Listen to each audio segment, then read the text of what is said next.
বন্ধুর সাথে যদি আপনি আপনার সম্পর্ক নষ্ট করতে না, টাকা পয়সা লেনদেন করা বন্ধ। বর্তমান পৃথিবীতে টাকা পয়সা একমাত্র একটা জিনিস যেটা হচ্ছে মানুষের সম্পর্ক নষ্ট করার সবচেয়ে বড় কারণ।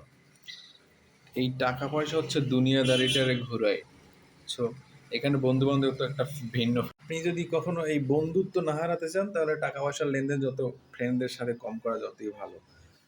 যেমন বাস্তব লাইফ অভিজ্ঞতা থেকেই আমি এটা রিয়েলাইজ করছি যে টাকা পয়সার লেনদেন হলে মানুষের সাথে আস্তে আস্তে সম্পর্কে বৈরিতা তৈরি হয়। কারণ আমি কারোর কাছ থেকে টাকা ধার নিলাম, ওই টাকাটা সময় মতো দিতে পারলাম না, এবং একটা পর্যায়ে আমাদের মধ্যে সম্পর্কটা নষ্ট হয়। এটাই স্বাভাবিক। মানুষ মানে আমার টাকা আপনার পকেটে গেল মানে হচ্ছে ওই টাকাটা আপনার, মানে ব্যাপারটা এরকমই হয়। টাকা একবার পকেটে চলে গেলে ওই টাকার মালিকানা আর যে মূল মালিকানা আর থাকে না, এটা যার কাছে যায় ওই টাকা ওর কথাই বলে।